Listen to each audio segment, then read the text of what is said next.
before we jump into Judges chapter 2 this morning, there is something that I just want us to kind of pay attention to, and a phrase that if you grow up in the church you might have heard that I want us to kind of throw out, all right? So kind of something that can reframe the way you might have grown up thinking. So there was this phrase that I used to hear in the church a lot where it would say, we need to invest in students, we need to invest in kids because that is the future of the church.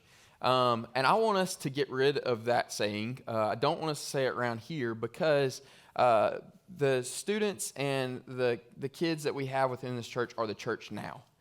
I don't want us to continue to look at students in the future and say like, man, one day they're going to be leaders. Because if you notice on this platform, the age is trending younger and younger. And I love that.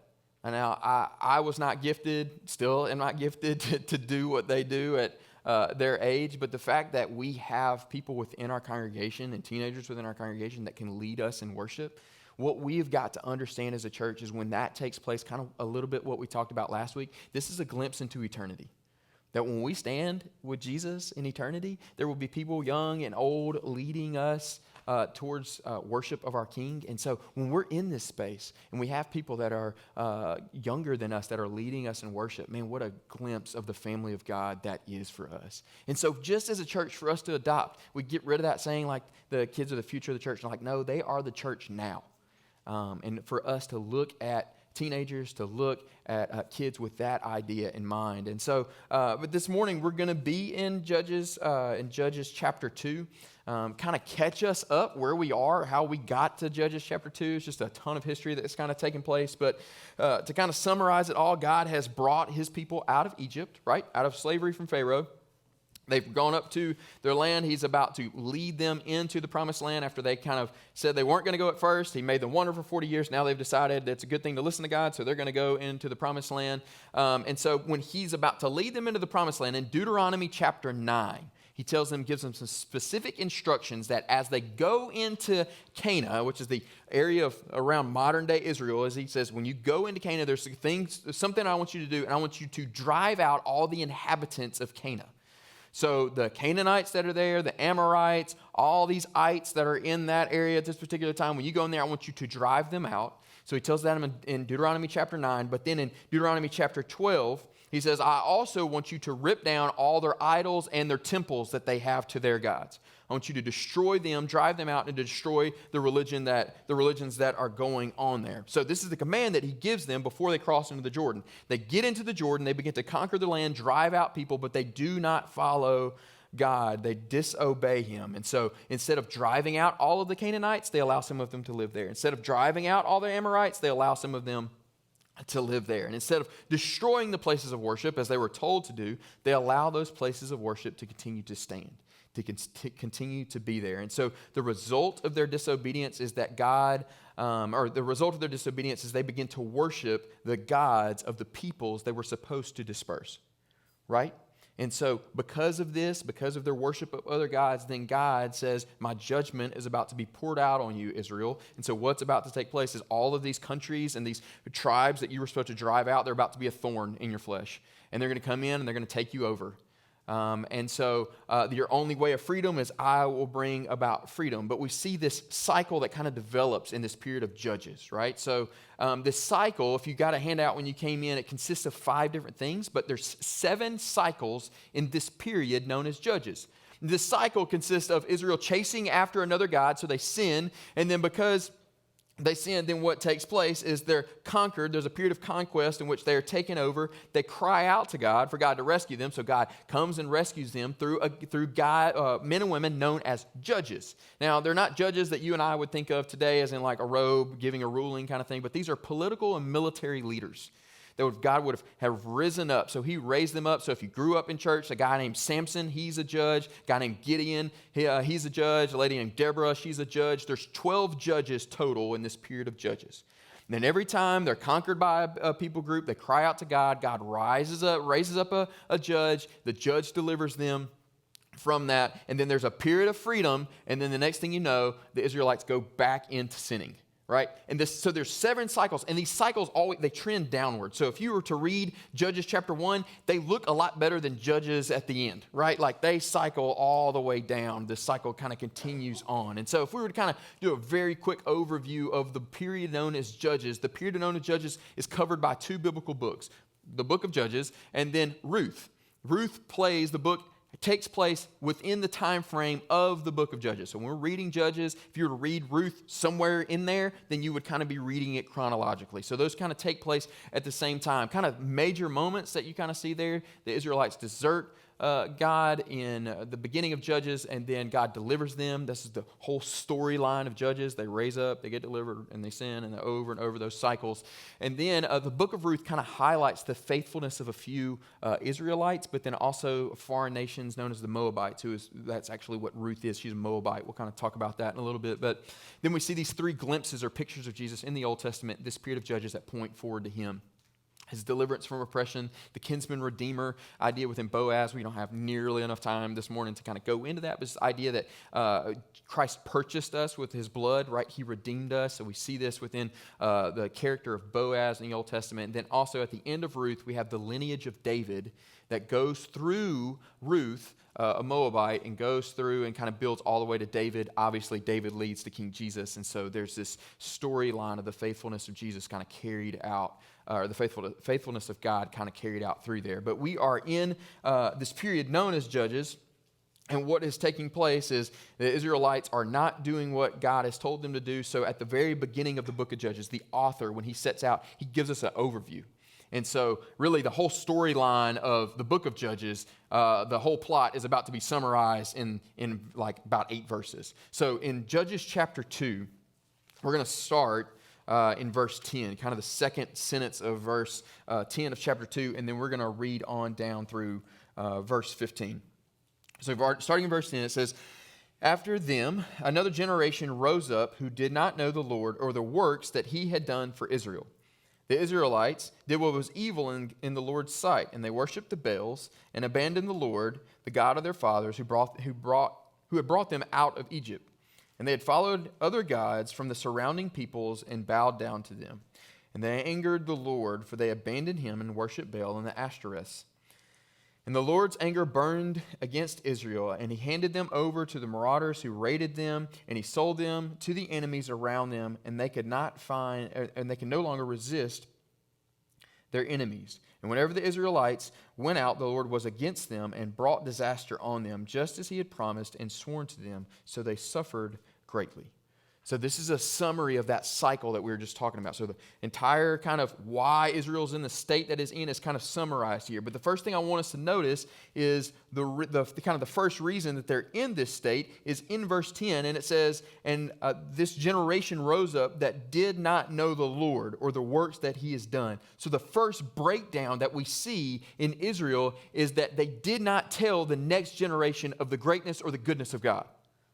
They just did not do that. So in Deuteronomy chapter 6, there's this command that God gives to his people, and he says, when you have children, when you rise in the morning, when you go to sleep, when you walk along the road, I want you to remind your children of the greatness of who God is. Remind them that I brought you out of Egypt. Remind them that I allowed you to cross the Red Sea, that I allowed you and gave you the power to overcome Jericho.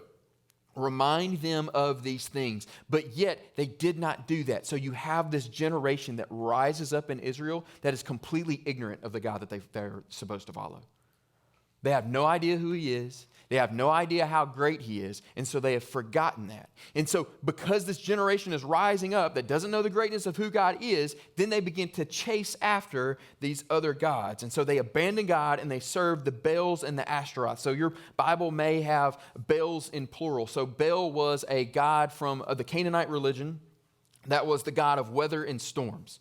So obviously with the ancient cultures, these gods held a lot of power because your crops depended on that, right? Your livestock depended on these gods, whether they were going to bless you or whether they were not going to bless you. And so the Baal, the god Baal, had a different name. So it would be Baal, and it would kind of fill in with another blank. And so Baal's kind of covers as a general term for all of those gods, these Canaanite deities that would be over the charge of rain and storms and things like that. So they would turn and worship those, but then they would also turn and worship the Ashtaroth or Ashtoreth, it may be in your translation. So this is a group of goddesses that were the goddesses of fertility.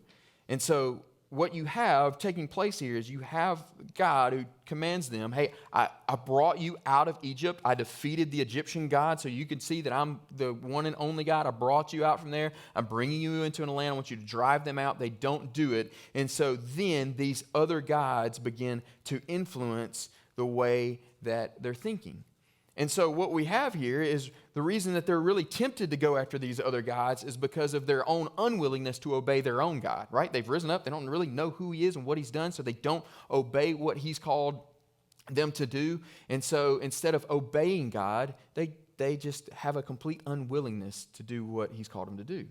So what's interesting here is Victor Hamilton, an Old Testament scholar, kind of points this out, is that he's like, the Israelites had the power to drive the Canaanites and the Amorites out of their land. Like, they had the ability to do it. But instead of doing that, what they did is they enslaved the people they were supposed to drive out. So Canaanites would become their slaves, Amorites would become their slaves. They wouldn't drive them out. So you have the people of God brought out from slavery, now doing the exact same thing that God delivered them from, right? So they're not living as God has called them to do. But when they're bringing those people out, if they had the power to enslave these people, then they had the power to drive them out. So it's not an inability of the Israelites to drive these people out. It's an unwillingness.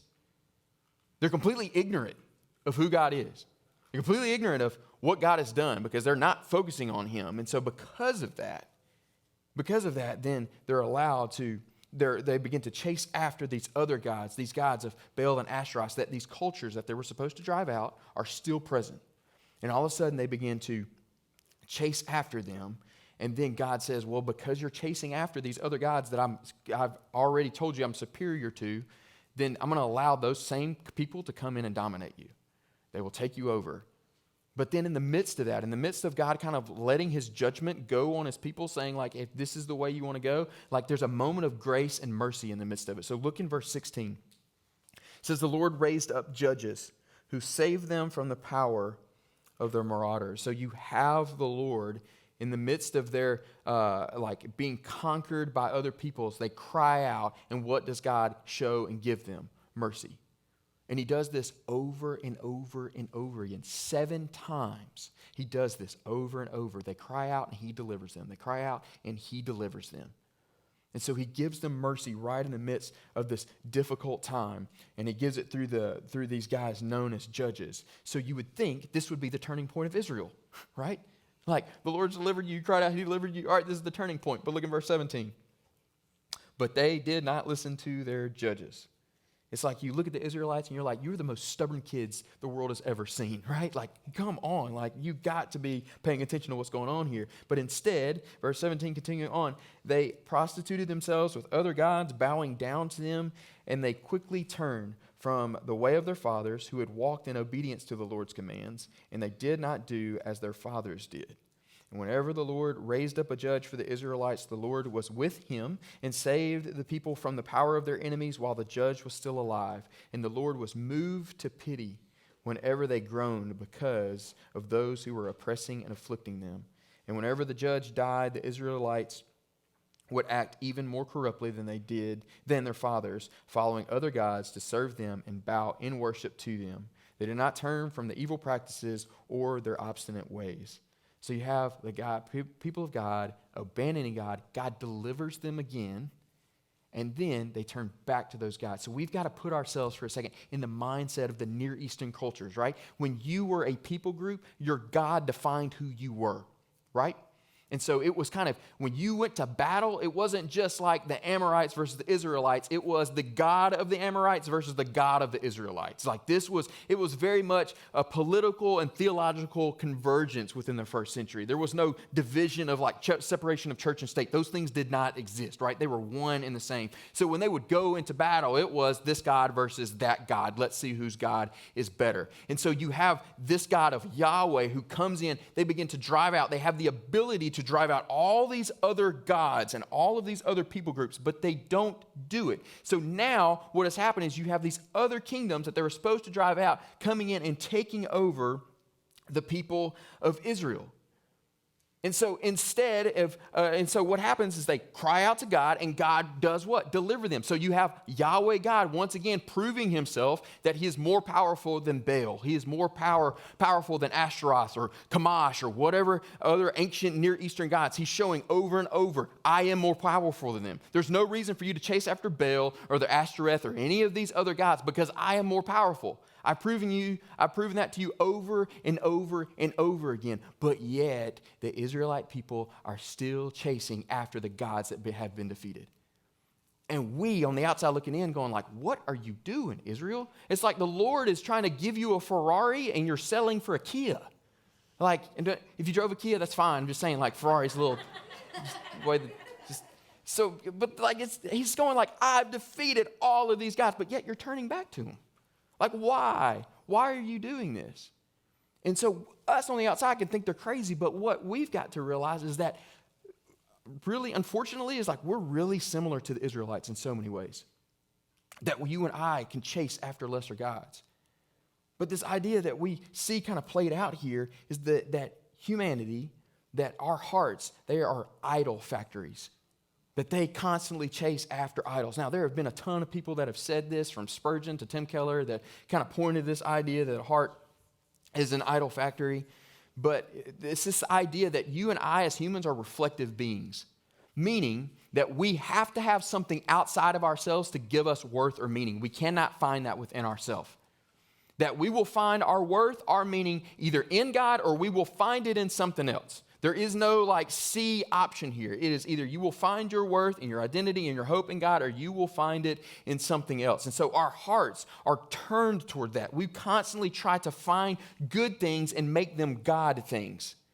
And so even though within our culture, like it looks a little bit different, like I'm just taking a wild guess here that at your house that you don't have a statue that you go bow down to and worship and kind of sacrifice to. Like I'm pretty sure that's not the case, but we still struggle with identity within our own lives. And so to kind of help us uncover the idols that are in our lives, Tim Keller, a pastor in New York, wrote a book called Counterfeit Gods that kind of talks about some of the idols that we struggle with. But he asked a question within that book that is the single most telling diagnosis I've ever heard of the idols that you and I struggle with. So this is the statement that Tim Keller says. He says, what is the one thing that if it were taken away from you would greatly diminish your self-worth? So just read that to yourself. Read, like, what is the one thing that if it were taken away from you tomorrow, it would greatly diminish your self-worth? So what that question is asking us to reveal is that if there is something that we would fill in the blank with, that if it was taken away from us tomorrow, then we would question whether we mattered. What that is telling us is that we have put something in the place of God. That thing has become our God thing. It is given us something to build our lives around. We worship that one thing. And the way we know that we're worshiping that one thing, because if it's snatched away from us, then everything around us, we would feel like our whole world's falling down and like everything, like our self-worth is beginning to get questioned. So I have never found another question that could point out the idolatry that you and I struggle with without asking that question. If there was one thing that was snatched away from us tomorrow that would greatly diminish your self-worth, then that reveals to us the idols that are in our lives. And so you have these Israelites who have gone in, were supposed to drive out the people, but they didn't. And so now the temptation to follow after this god of Baal, like if we sacrifice to Baal, then he's going to give us a good crop. That's good stuff for us. So therefore we need to follow after that guy. But like just the pleasure and the comfort that comes with like this goddess of fertility, like if we worship her as well, like we can be there. So these two things, the Baal and the Ashtaroth, like they're pulling so much that the people of Israel have forgotten how great their God is in comparison to these two smaller little g gods. And so what they've done is they've placed an idol. They found their worth, their security, their reason for being in these gods instead of God himself. So their heart is an idol factory. But then also it points us to the fact that the pressure of the culture around us is real. Now I say that not with this intention of being like, like everything outside of the walls of the church is a bad thing. Like, you know what? You got to insulate yourself from the culture. That is not what this is talking about at all. I'm just saying we have to be aware of the pressure that the culture around us puts on us. So, for example, the Israelites did not drive out the people. So the pressure that came from those people groups and the temples that were surrounding them began to influence their decisions. So for us, if we ask ourselves the question, what is the one thing that if it was taken away from us would greatly diminish our self-worth? And in the book, Counterfeit Guys, Keller kind of talks about some main things that kind of drive idolatry within the Western culture. And obviously one of the first ones that he talks about is money. And so we ask the question, like, if everything was stripped away from you, right? You lost all money, would you greatly question your self-worth? And so let's just say, hypothetically, that is like you ask yourself that question, that's the one that rises to the surface. If I lost all my money and investments and everything, then I would question whether I really have a purpose in life, whether I matter. Like, let's say that's the one that's been identified. Well, then the question becomes for us, how did money get to that position? Right? How did we allow money to get to the position to which it dictates our life? And then we can't rule out in the midst of trying to answer that question the pressure of culture within the rising up of that idol. So, for example, when you have kids or when you were a kid and you got an allowance, the first thing your parents probably told you to do with that money was to save it, right? Most parents don't give money to the kid and be like, now go blow it. Right? Like, that's not typical good parenting advice. But you're like, no, you need to save it, right? You need to save it up so you can get something nice and like save it up. And then as you get older, you begin to get role models and people you look up to. Typically, not always, but typically the people that we look up to, that our kids are kind of attracted to, are wealthy individuals, right? So if you play sports, then the next thing you know, you're idolizing someone or you're looking up somebody that makes millions of dollars. So you think like, oh man, to get somewhere in life, I need to have money. And then every single day you get on social media or every single day you get on TV, you're getting told by advertisements that to be happy in life, like you need this. And in order to get that thing, what do you have to do? Spend money. So to spend money, you have to have money. Or you get on Facebook and you realize that your best friends just went on a vacation to Italy and you went to hot springs kind of idea. And you're like, I want to get to Italy. So how do you get to Italy? Well, you have to spend money. How do you be able to spend that money? You have to save up that money. And so before we even knew it, this culture has put pressure on us that money is what drives our lives. Right? The cultural pressure around us is giving this identity that if you want to be happy in life, then you've got to save your money. If you want to be happy in life, then you've got to get to this level so you can be able to live this type of lifestyle. And so what we have unknowingly given into is we've allowed for things to rise to the surface that give us identity, things that give us worth, things that get to dictate our lives. And so the culture around us, just like it was for the Israelites, begins to crash in upon us. But the call to us, as it was to the Israelites, is we have to drive out those things within our lives. This is why it's important that we spend time reflecting upon who God is and what God has done. Because the simple fact is that we forget what God has done and how good God is, then idols will become more beautiful to our imagination and our heart and our affections than Jesus himself.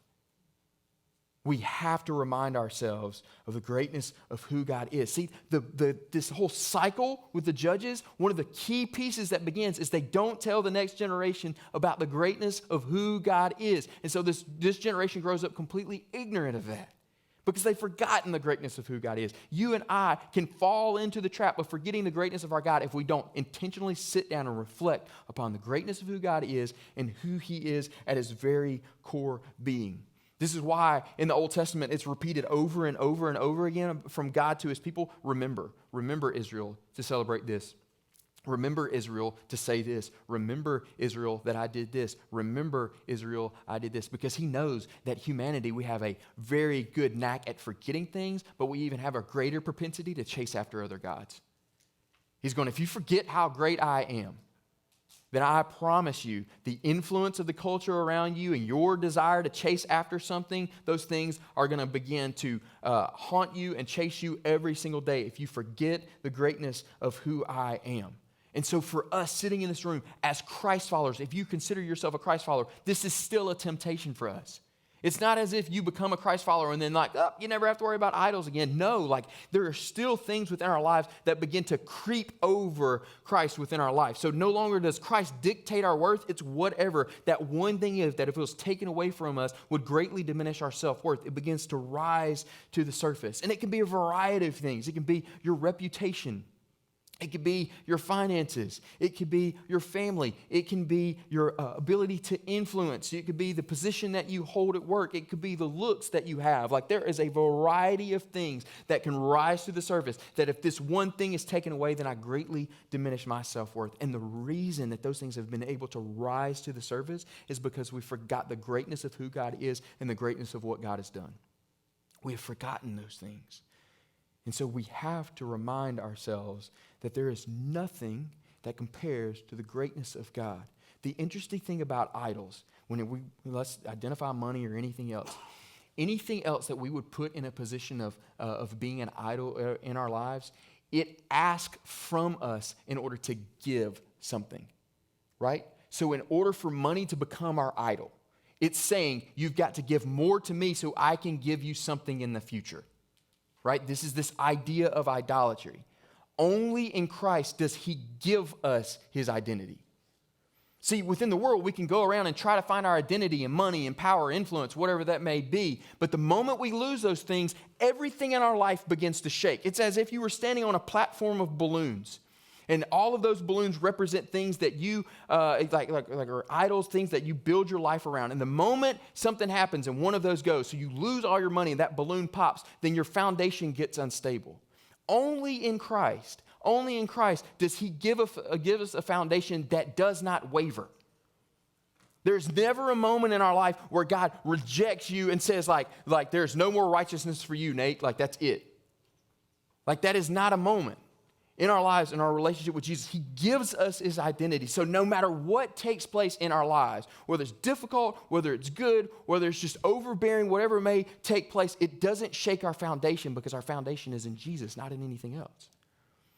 And so we're called to place our foundation, place our hope all in Jesus, and realize that the things that may be putting pressure on us do not compare to the greatness of Jesus.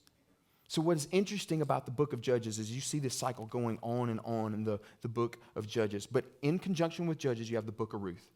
In the book of Ruth, you have this story that takes place where you have Elimelech takes his family to Moab to escape a famine in Israel. So he goes there with his sons and his wife. Goes there, his sons marry two women, Ruth and Orpah, and so they marry, they're a happy family, and then all of a sudden, the father and both the sons pass away.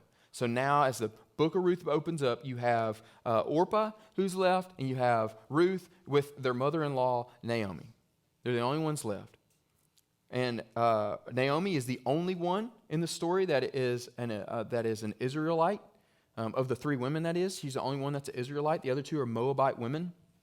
And so she finds out that there's the famine's over in Israel, so she goes back to Israel. And so on her way back to Israel, she takes her daughter-in-laws come with her. And so it's kind of a way of like, no, we're going with you. You're going to be our people. And I'm not going to read it this morning just for time's sake, but you have this interaction in which they go after Naomi, and they're like, we want to go with you. And she turns around and goes, no, girls, you need to go back to your home. Go back to your people. Go back to your Moabite people. And she even tells them, like, turn back to your gods, which for the Moabites would have been the god of Chemosh. This would have been his name. And she was like, you need to go back to Chemosh. Because there, you have the possibility to remarry. You have the possibility of your family taking care of you. She's like, I can't do that. Like, I'm just a widow going back to my homeland. I can't take care of you. And so there's an interesting exchange between Ruth, Naomi, and Orpah that I do want us to look at. So, Graham, I kind of messed you up on your slides back there. But we're going to start in verse 14 after this exchange has kind of take place in Ruth chapter 1, verse 14. And it says, again, they wept loudly, all three women. And Orpah kissed her mother-in-law, but Ruth clung to her. And Naomi said, look at your sister-in-law who's gone back to her people and to her gods. Follow your sister-in-law. But Ruth replied, do not plead with me to abandon you, to return, or to follow you. For wherever you go, I will go, and wherever you live, I will live. Your people will be my people, your God will be my God. Where you die, I will die, and there I will be buried. May the Lord punish me and do so severely if anything but death separates you and me. And when Naomi saw that Ruth was determined to go with her, she stopped talking to her, and they continued on to Bethlehem. So you have this situation in which Ruth, Naomi the Israelite, is looking at a Moabite and saying, just go back home. And Ruth looks at her and goes, I've been a part of that culture. I've chased after that God. But the God that you serve and the God that you follow, that's the God that I choose. So Ruth compares the culture that she's from, the God that she's been following. She compares that and says, if it's between that and Yahweh, I choose Yahweh every time. See, what's beautiful about the story of Ruth is that, again, a lot of this connects back to Deuteronomy and Exodus. In Exodus 19, God tells the Israelite people, you will be a light to the nations. You will be a priest to all nations. All nations will come and worship me because of you, Israel. But Israel is not doing that within the book of Judges. But in the book of Ruth, like what takes place in there is you have a Moabite woman who is brought into the family of God. From a different nation, she's not God's chosen people, but she's brought in. She's brought in, and then Ruth, through the line of Ruth and Boaz, comes King David. From the line of King David comes King Jesus. So you have God bringing in all the nations. Whether the Israelites are going to do it or not, he's like, I've made the promise that all nations are going to come to me, so they're all going to come to me. In the midst of the book of Judges, you and I, when everything's going haywire, when our heart wants to chase after other things, and the pressure of the culture is surrounding us, you and I are called to be Ruth. I've seen that. I've tasted that. It does not compare to Jesus. I choose Jesus. That when you and I go through the difficult times within our lives and all the difficulties begin to cloud our vision of the goodness of who God is, in the midst of that darkness, we choose Jesus. That when the world is telling us to build our lives around something else, that we choose to build our lives on Jesus. But in order for us to do that, we have to remember the greatness of the God that we serve.